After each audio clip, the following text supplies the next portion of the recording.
Não tenho mais segurança para dormir. O que eu faço?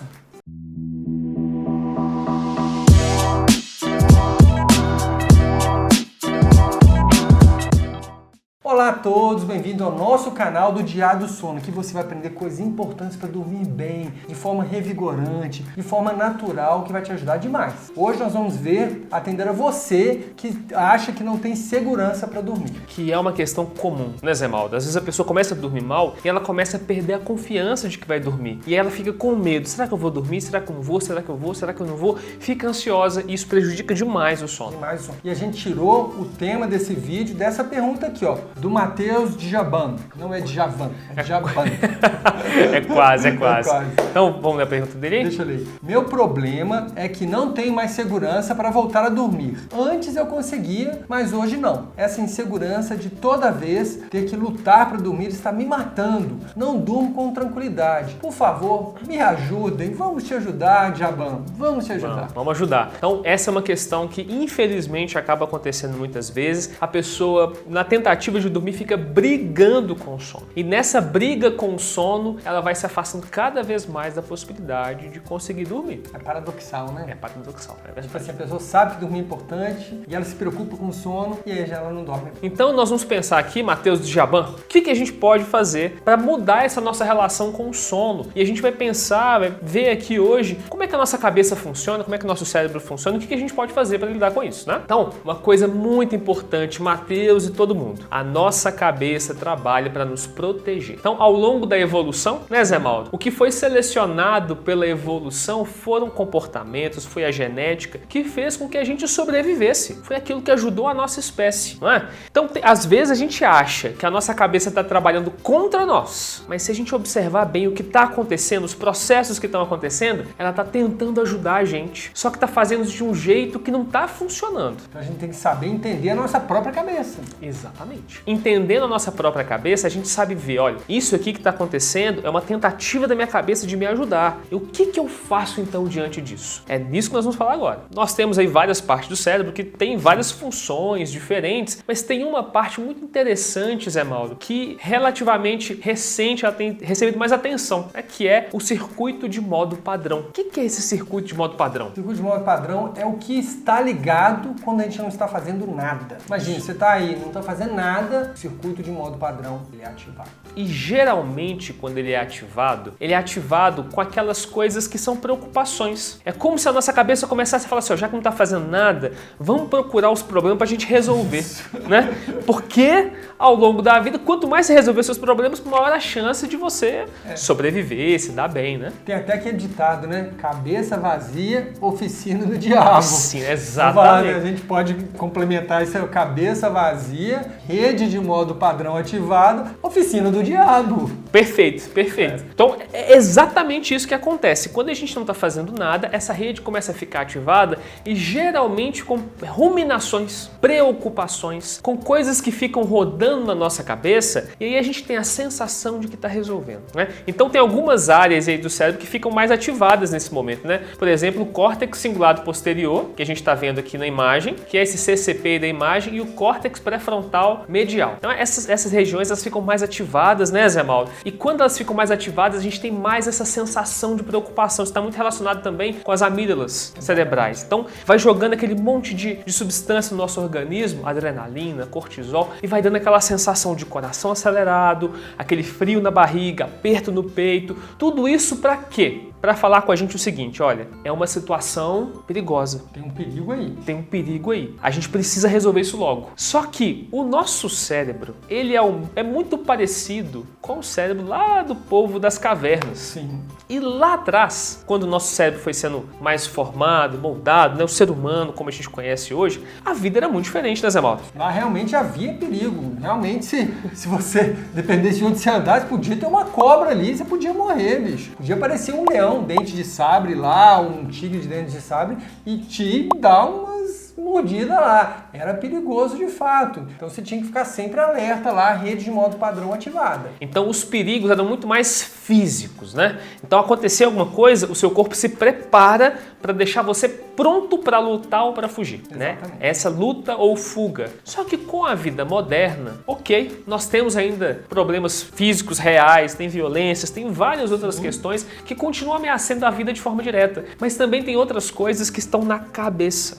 Por exemplo, política. Política é uma coisa que às vezes a pessoa fica ruminando. É verdade. Né? É verdade. Existe um perigo imediato, se você é de esquerda, direita, do centro, existe um perigo imediato? Não existe. Não existe. A gente fica lá ruminando, preocupado com política. Isso. E aí, a sensação do corpo quando conversa com política é muito parecido com essa de estar diante de um inimigo que está tentando tirar sua vida. Exatamente. Né? Então, você vê, quando conversa de política, a gente vê isso muito. O coração começa a ficar acelerado, o rosto fica vermelho, a fala mais alta, a postura mais agressiva, como se estivesse numa cena de luta. Como se a outra pessoa quisesse te machucar, pela opinião dela. É verdade, é verdade. E aí o que acaba acontecendo? A gente vê aumentar a violência no cenário político, por causa dessas reações exacerbadas. Então por que a gente está falando isso tudo aqui, gente, agora? Né? O que isso tem a ver com o sono? O que isso tem a ver com brigar com o sono? Isso fica ativado, essas redes ficam ativadas quando a gente está mais preocupado, ou ansioso, ou com medo. A cabeça começa a girar rápido e nessas ruminações e faz com que a gente sinta todas essas sensações de ansiedade, coração acelerado, respiração ofegante. E quando você fica nesse estado ativado, isso facilita ou dificulta o sono, Zé Mauro? Facilita? Facilita demais. Quanto mais ansioso,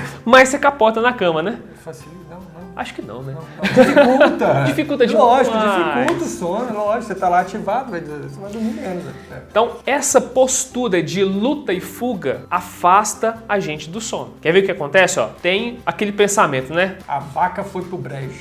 A vaca foi pro brejo. A vaca foi pro brejo. O que acontece quando você tem esse pensamento, a vaca foi pro brejo? A amígdala dispara. Essa região que ele mostrou, ele dispara, fica disparada, né? E aí? Ativação fisiológica. O corpo fisiológico quer dizer do corpo. O corpo fica ativado, tenso, o coração dispara, né? Uhum. E aí, a mente fica mais disparada ainda. Meu coração tá disparado, então eu tô mais preocupado ainda, retroalimentando o circuito. Então a pessoa fica mais preocupada ainda com a vaca que tá no brejo. Quanto mais preocupação, quanto mais briga, quanto mais pensamento, ruminação, mais esses efeitos no corpo vão ficando maiores. Então a gente acha que tá resolvendo o problema, pensando, como é que eu durmo, não durmo, o que eu faço.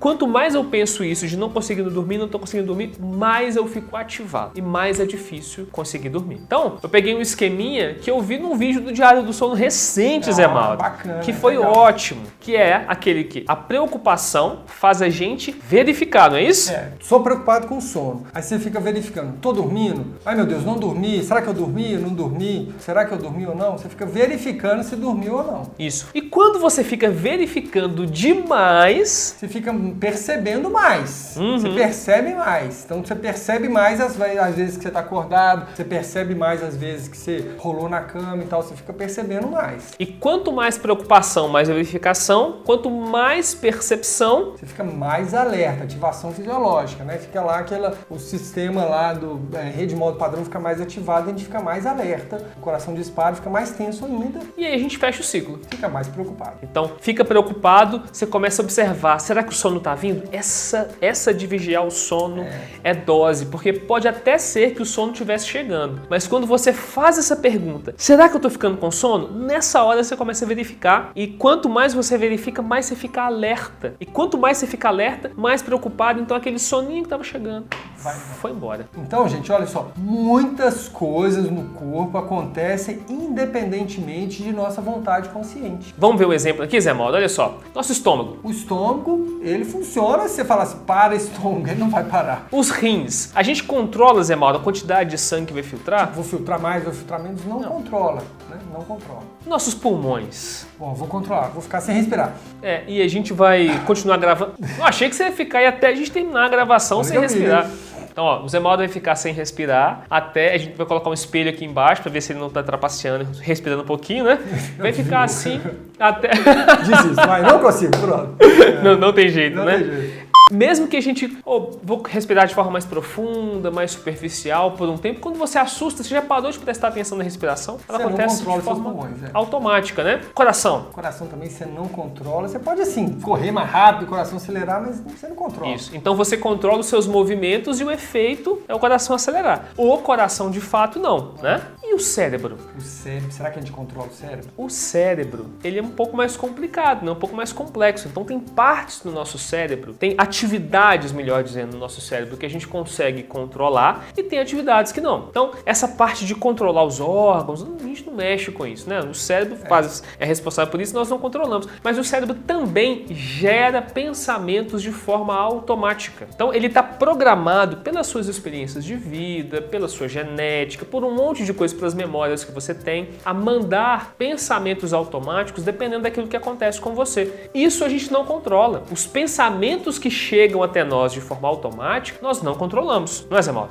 E aí o que a gente tem que fazer? A gente tem que se desfundir dos pensamentos. Explica pra gente. Isso, porque às vezes o que a gente acha? Se eu tive um pensamento, independente de qual seja, significa que aquilo é verdade ou que aquilo vai acontecer. Se eu pensei, é verdade. Se eu pensei, vai acontecer. E esse é um problema, porque muitas vezes é um pensamento que é só automático, é um produto do cérebro dentro de tudo aquilo que ele já viu. E nós temos uma propensão muito grande a ter o que a gente chama de distorção cognitiva, né? É um jeito de funcionar do cérebro que é muito rápido, então ele vai pegando informações, juntando, e quando tira uma conclusão, acaba tirando uma conclusão equivocada muitas vezes. Isso é mais comum do que a gente imagina. E aí vem o passo que você disse. E quando os pensamentos aparecem? Então a gente vai usar uma metáfora para entender isso aqui, ó. Sabe quando você tá ali vendo um filme de terror? Você tá vendo um filme ali amedrontador? Você tá vendo uma tela passar com aquelas cenas. Por mais que seja aterrorizador, você tá vendo aquilo ali numa perspectiva, sabe que é um filme. Mas o que aconteceria se você entrasse na tela, começasse a fazer parte daquele filme? Aí você estaria vivendo na Matrix. Seria muito mais aterrorizador, não é? Mais. Imagina, uma coisa é você ver ali uma pessoa correndo com uma serra elétrica, nem sei o que tem em filme de terror, eu só sei desses clichês, não vejo. Mas a pessoa correndo com a serra elétrica, você fica com medo. Agora imagina você dentro do filme correndo de quem tá com a serra elétrica. Nossa, você fica desesperado, o coração dispara, você fica, sei lá, pulmão dispara, tudo, dá muito medo. Não? Dormir bem é urgente. Mais de 10 medidas comprovadas contra a insônia. Um curso online a seu alcance. Isso mostra pra gente, Zé Mauro, que a nossa cabeça também funciona muito assim. Uma coisa é eu ter uma relação com esses pensamentos automáticos como se eu estivesse vendo um filme. Eles estão passando aqui na minha frente. Outra coisa é quando eu vejo eles passando e eu pulo na tela. Eu entro na tela e começo a fazer parte daquela cena. Quando eu começo a fazer parte dessa cena, tudo fica maior, tudo fica mais difícil, tudo fica mais intenso. Né? Então o que a gente pode fazer diante disso? Observar os pensamentos. Então a primeira coisa é essa. Quando a gente começa a observar os pensamentos, a gente vê que eles se parecem muito mais com essa tela de cinema, com esse filme que está passando, do que de fato com o que está acontecendo na vida. Então muitas coisas que acontecem na nossa cabeça ou estão distorcidas, ou estão programadas para acontecer mesmo, muitas vezes são desagradáveis, mas quando eu começo a observar os pensamentos, uma coisa muito importante acontece, que é descolar-se dos pensamentos e sentimentos. Quando eu observo o pensamento, eu consigo ganhar perspectiva. Então eu tô lá vendo a televisão aqui, ó, minha cara aqui assim, ó. Se eu começo a observar e ver os detalhes da televisão, eu vou ganhando distância, eu consigo ver o cenário completo. Quando eu vejo o cenário completo, eu consigo me desmisturar daquilo que está acontecendo. E aí você vai escolher o que fazer diante do medo. Então no caso de dormir, por exemplo, não tô conseguindo dormir, eu tô lutando aqui contra o sono. Tenho que dormir. Se eu começo a observar, olha só, a minha cabeça está produzindo esses pensamentos aqui, olha, tá preocupada com o sono, eu tenho que dormir. Eu começo a olhar esses pensamentos acontecendo, olha só, ele aparece e passa, ele vem e passa. Eu começo a me descolar desse pensamento. Aí eu vou observar que esses pensamentos eles trazem também uma sensação, por exemplo, de medo. Quando eu observo que ele traz a sensação de medo, a coisa começa. Sabe o que acontece muitas vezes, Emaldo? A pessoa acha que quando ela sente uma emoção, acabou. Fiquei com raiva, acabou, vou brigar mesmo. Fiquei com medo, acabou, não vou dormir de jeito nenhum. Fiquei triste, acabou a festa pra mim. Só que quando a gente percebe um sentimento, é que a coisa coisa vai começar. O que é que eu escolho fazer diante daquele sentimento? O que eu escolho fazer quando eu percebo que eu tenho medo? Então, o que eu posso fazer aqui nesse caso? Observar o medo também. Tem uma coisa que acontece quando a gente está relacionando com as nossas emoções, que é assim, se você corre da emoção, tive na sala, a minha esposa, a Rai, ela é professora. E aí eu tive na sala dela esses dias que os alunos estão fazendo uma feira de ciências, falando, e a sala dela vai falar sobre emoções e pandemia. Aí a gente fez um joguinho com eles lá para falar sobre emoções, né? Aí a gente fez uma cena do medo. Como que foi essa cena do medo? Um menino, ele tinha medo, e a menina que estava com ele ali ia representar o medo. Então eu falei com ele assim, olha, quando o medo começar a chegar perto de você, você corre. Não deixa te pegar de jeito nenhum. Você vai fazer o que for preciso. E eu falei com o medo, olha, e você não vai sossegar enquanto não segurar ele aqui no chão. E aí foi aquela bagunça, aquela algazarra, né? O que aconteceu? A menina começou a correr atrás dele, pegou, rodou, puxou tudo quanto é lado e caiu no chão. Ela segurou ele, ficou se debatendo. E eu perguntei, o que aconteceu? Aí eu perguntei pro medo. Medo, a menina que fez o medo. Quando ele corria mais, o que você fazia? Eu corria mais ainda e segurava mais forte. Aí eu perguntei pra ele assim, o que você fez quando o medo chegou perto de você? Eu corria mais desesperado ainda, eu me debatia mais ainda. Isso acontece com a gente, o medo joga a gente no chão. Sim. Se você corre dele, se você não quer sentir de jeito nenhum, ou se você fica brigando com ele, você vai estabelecer uma relação com ele de luta. E ele vai aumentar. Aí eu falei assim, beleza, agora a gente vai fazer a mesma cena, só que você, medo, vai pegar ele, vai segurar. É só o que você tem que fazer. E você, falei com o menino, agora você não vai correr mais. Só deixa, fica quieto. Aí o medo correu, agarrou ele, segurou. Acabou, soltou e foi embora. Vai soltar, vai ficar preso ali pra sempre. É o que acontece, se o medo te agarrar, espera, que o medo vai te soltar em seguida. As emoções, elas são muito menos como anjinhos e demônios, né? Emoção boa e emoção ruim, e são muito mais como carteiros, entregadores, mensageiros. Ele veio, trouxe o recado, olha, o que esse medo está dizendo para mim? Está dizendo para mim que dormir é importante. Está dizendo para mim que eu tenho receio de passar um dia ruim, né? O dia de amanhã ser ruim ou de uma noite angustiante. É isso que ele está falando. Fica diante dele. Observa como é ele no seu corpo. E a gente vai falar daqui a pouquinho de uma técnica para fazer isso. Mas para fazer isso, Zé Mauro, tem uma coisa que é muito importante.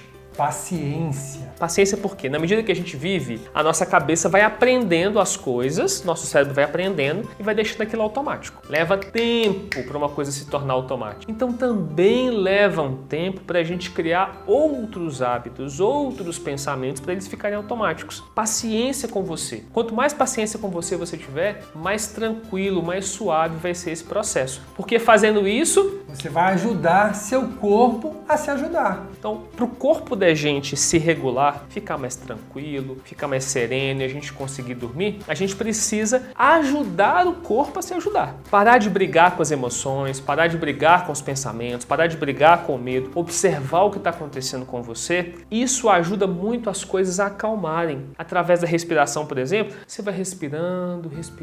Quando você respira, o seu corpo entende, olha, parece que não tem nenhuma ameaça mesmo, né? Parece que tá tudo bem ali fora. E ele vai começando a se regular e ficar mais tranquilo também. Para isso, nós temos uma técnica de meditação muito interessante, que é a meditação RAIN. RAIN de chuva mesmo, né? Em inglês. Quais são os passos, Zé Maldo? Bem rapidinho. Reconhecer, aceitar, investigar, não identificar e nutrir. Então, na prática, como que é isso? Percebeu que está com medo de dormir, né? Não conseguir dormir, ou tá alguma coisa que está te deixando muito aflito, você está sentindo isso no seu corpo? A gente vai fazer o quê? Primeiro, senta numa posição confortável, sai da cama. Não fica na cama ali brigando, não, com os pensamentos. Sai da cama, senta num lugar tranquilo, confortável, fala com você, olha, eu vou cuidar do que está acontecendo comigo. Minha cabeça está aqui agitada, tentando me ajudar porque dormir é importante para mim. Só que esse jeito não vai me ajudar, não vai funcionar. Eu vou usar uma outra estratégia para conseguir o que eu preciso, que é acalmar. Então você levantou, sentou num lugar tranquilo, você vai começar a observar o que está acontecendo com você. E quando você estiver observando, você vai dar um nome para o que você está sentindo. É o primeiro passo, dar um nome para o que você está sentindo. Isso é reconhecer. Tipo, medo, estou com medo. Medo. Estou ansioso. Ansiedade. Estou preocupado. Preocupação. Dá um nome. Quando você dá um nome, isso já tem um efeito calmante. Sai daquela coisa obscura, não sei o que está acontecendo, ou pelo menos sei o que é. Depois que você reconheceu e deu um nome, você vai começar um processo diferente do habitual. Geralmente a gente briga ou foge das emoções. A gente vai experimentar uma coisa diferente, que é aceitar. Olha, estou com medo, estou sentindo meu coração disparado, estou com medo de ficar acordado a noite inteira, estou ansioso por causa disso. Né? Isso. Está acontecendo, não adianta brigar. Aceitar não é a mesma coisa que resignar. Ah, então quer saber? Eu não vou dormir mesmo, né? Então agora eu vou jogar videogame, vou capinar um quintal, vou fazer uma feijoada. Não é resignar. Aceitar é você perceber que é isso que está acontecendo agora. Vou fazer uma feijoada. Uai, a criatividade nesses momentos, né, é incrível, né? Aí tá lá na casa, pá, o que é isso? É uma pessoa picando lá. Madrugada picando lá. Coisa Que dureza. Mas então aceitar é olhar para as coisas como elas são, sem negar a realidade. Então aceitar é ver que a realidade é essa que está diante de você. Quando você fizer isso, isso também já vai diminuir bastante a ansiedade, aquela tensão, porque você está parando a briga, você está parando de correr e o medo está parando de correr atrás de você também. Vocês chegaram um diferente para o outro. E aí você vai começar a investigar. Só que é uma investigação diferente. Não é uma investigação assim, Zé Mauro, tô com medo, porque na minha infância, quando... Não. É uma investigação assim, como que eu experimento esse medo no meu corpo? Então, eu posso olhar isso com detalhe, tipo, olha, me parece que tem uma bola aqui no peito. Mas não para aí não, parece que essa bola tem qual extensão? Parece que é assim, parece que é esse tanto aqui, parece que é só um pontinho. É uma coisa que me pressiona ou parece uma agulhada? Parece que tá queimando? Vai dando características, parece que tem forma, não tem forma, parece que tem cor, não tem. Eu vou olhando com detalhes, como se você fosse um observador mesmo, um cientista, olhando para aquilo ali, para aquela sensação. Você vai investigando como é aquela sensação no corpo. Por quê? Porque você para de alimentar os pensamentos, aquela luta. Porque se a gente fica nos pensamentos, como é que vai ser amanhã, não vou conseguir acordar, o dia vai ser horrível, mais uma noite sem dormir, esses pensamentos, vão embora. Quando a gente fica na ruminação, preocupação, eles ficam rodando. Quando você faz isso, investiga no corpo, você deixa os pensamentos passarem e entra em contato com o que realmente está te incomodando. É o medo. Vai investigando, a tendência é ele diminuir.